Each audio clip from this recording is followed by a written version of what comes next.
These are my 10 ways to reduce paper. Number 1. Use magazines online.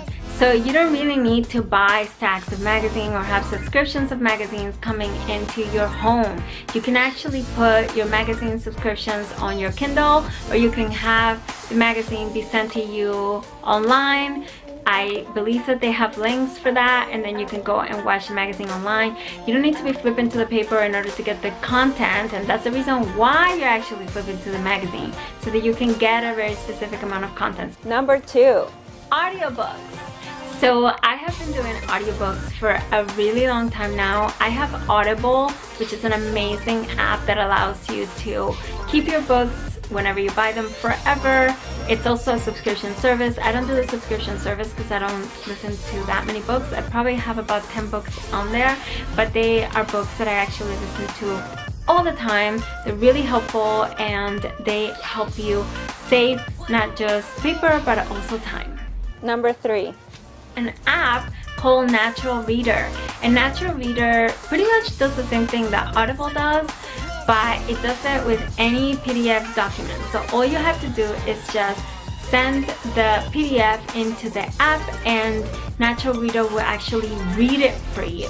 So you, instead of having to have papers everywhere, you can just, send it to Natural Reader, and you can be listening to papers that way. Number 4.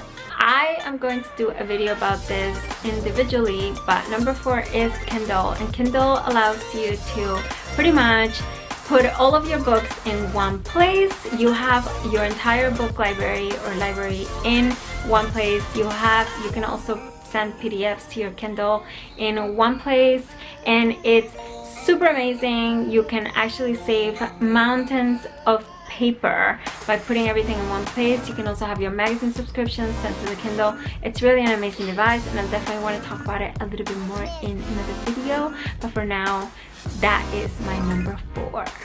Number 5.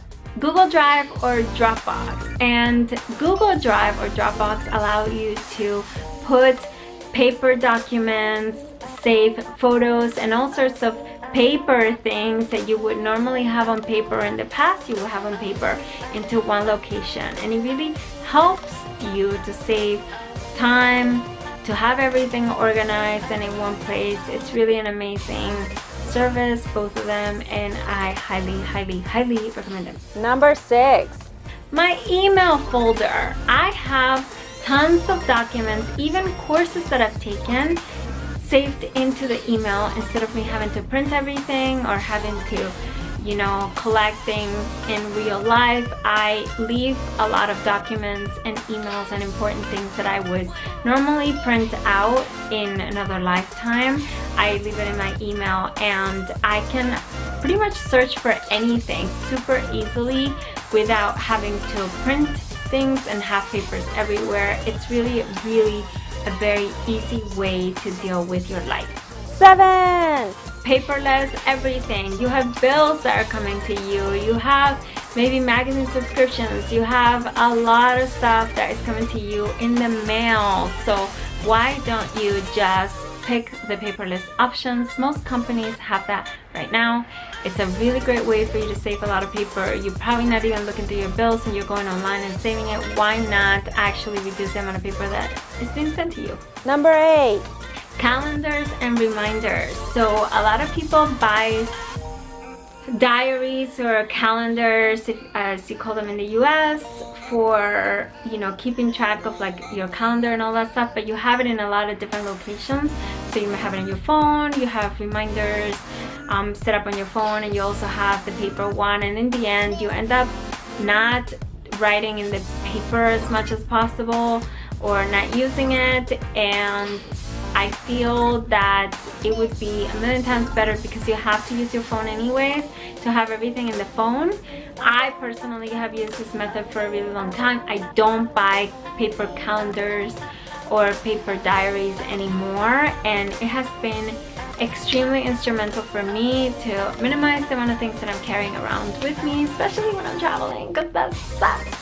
So definitely I feel it's a great option, and I would suggest that you try to use it too. Number 9. photo apps. So you are probably having a million pictures and sometimes you print them out, so why not just put everything in an app like Dropbox, or put them on Instagram, or put them on Facebook, put them somewhere where you can actually get to them, where they're organized and a little bit more lively, and you don't have to worry about losing them or having them all over the place. I understand wanting to print out a few things that are really sentimental for you and really beautiful, or something that you want to frame, but just to have a bunch of pieces of paper all over the place, I really don't understand that, especially if you're looking to reduce the amount of paper that you use. This is one of the best ways you can actually do it. Number 10. Now the last one is not a trick or whatever, it's more just a lifestyle choice. Once you actually start reducing everything, really prevent yourself from buying things anymore. So really hold out that urge that you get to buy that new journal, new diary, or new calendar, or to print out thousands of pictures that you're never going to look at again.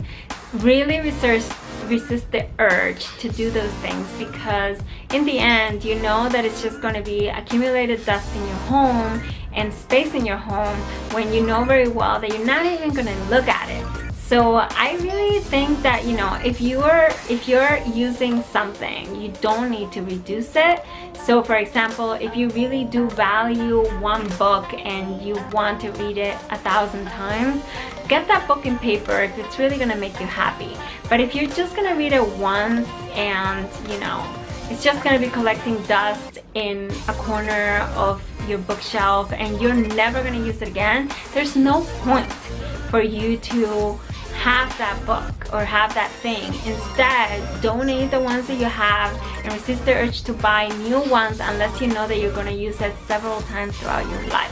I think that's my way of reducing paper, and definitely one of the best things. Like, once you actually go in this direction, look for every possible way to make it better, to increase the amount of stuff that you don't have, right, or that you don't use in paper format, and have everything on in a way that doesn't give you the quality, or you're still gonna have that thing, you're just not gonna have it in a way that is tangible, and that will definitely reduce the amount of paper damage and damage to the environment that we do.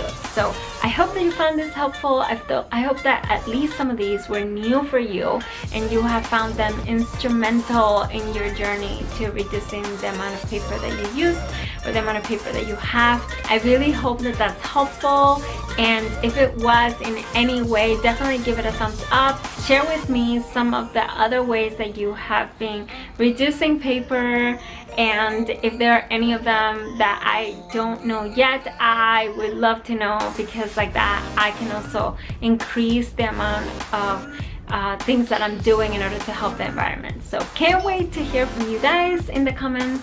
Let's question everything again tomorrow.